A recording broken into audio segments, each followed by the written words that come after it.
What's up, guys? In today's video, one thing I noticed that I couldn't find on YouTube myself is to how to change actually muzzle brake on this HK MR762A1. I know how to change the muzzle brake itself per se, but it's just I wasn't sure what thread pitch the numbers are actually for this HK. All the MR762A1s that were produced before 2016 had I believe it was 15 by 1 millimeter thread pitch. However, the ones that I actually manufactured after 2016 now have this 5/8 by 24. It probably took me 3 weeks basically to find out that it was actually this thread pitch than the other one. So I ordered initially the other one, the 15 by 1 millimeter muzzle brake. That didn't work. I thought maybe it had a bad threads or whatnot. So I requested a replacement. They sent me another one, and that one didn't work either. So, and after doing my own research, and it's funny, I couldn't find anything about that thread pitch anywhere online until I finally, reached out to HK, and I was actually able to get a hold of a representative, customer service, who finally actually told me that it's actually 5/8. 5/8 by 24. Anyway, so today I'm going to be replacing it. So this is a G28 style muzzle brake.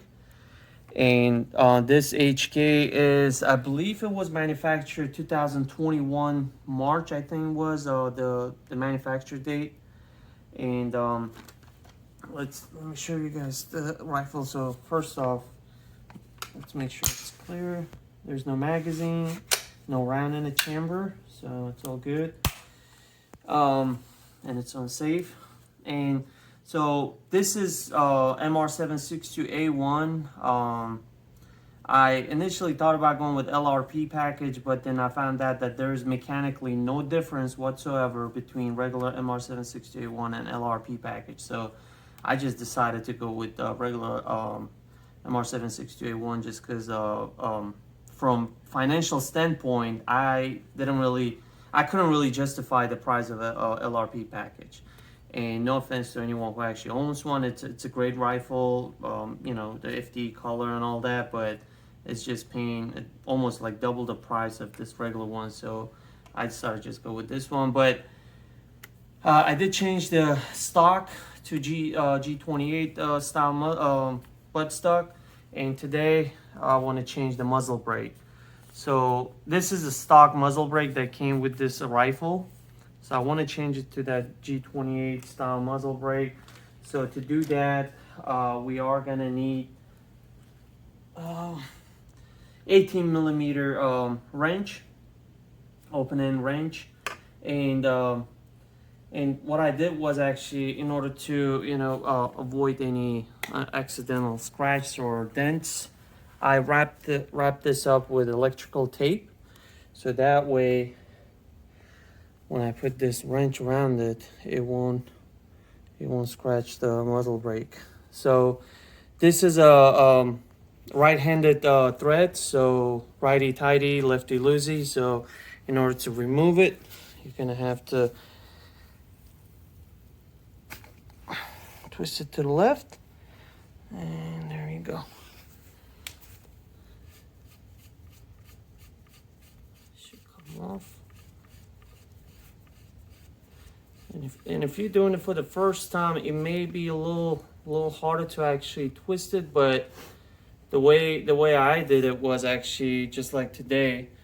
I kind of, like I said, you got to make sure it's actually rifle isn't safe and there's no round in it. But if you hold it between your legs and then just hold with one hand and then put the wrench and push it, it should actually break loose. So depending on how tight the muzzle brake is, and if you have enough power with your arms, so you should be able to loosen it. If not, then I've seen some tricks where people would actually sit on the rifle and try to twist it that way. That may work too.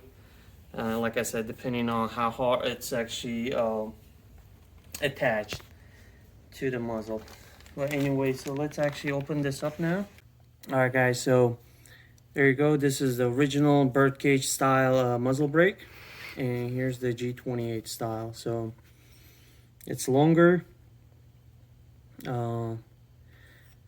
but otherwise should be, everything else should be the same, like, you know, the threads and everything.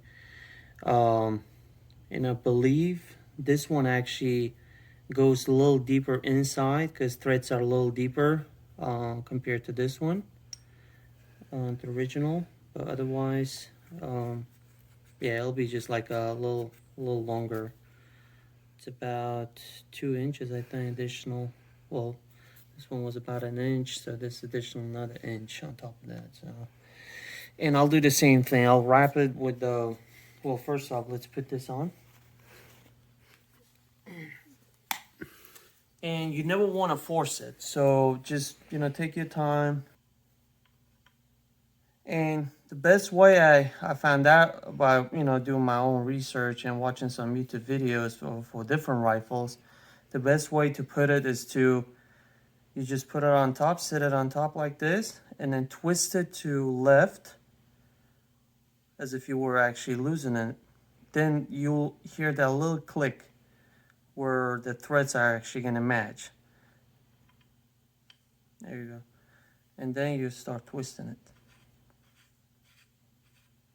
So that way you won't end up actually damaging the threads if you would just, you know, twist it right away to the right. Because if threads are actually not matching, then you will end up damaging your thread and you're going to mess up your muzzle. I mean, the whole barrel actually, because these are fine threads. And there you have it. So now we're just going to, I'm just going to wrap around with the tape again and then tighten it with opening range. Otherwise, this is it. So let's put that tape first. I just finished actually tightening this muzzle brake.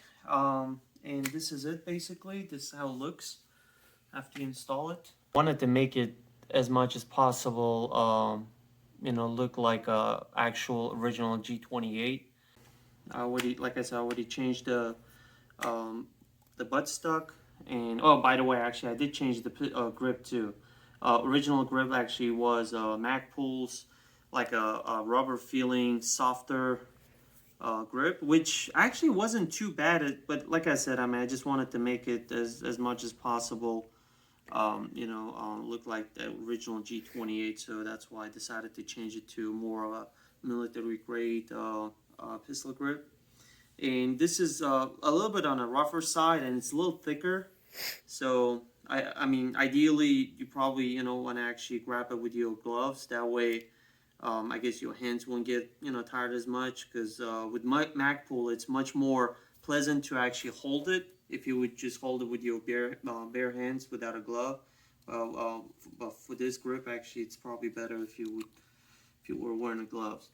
And then I also did put this IWI vertical grip, and here's the muzzle brake.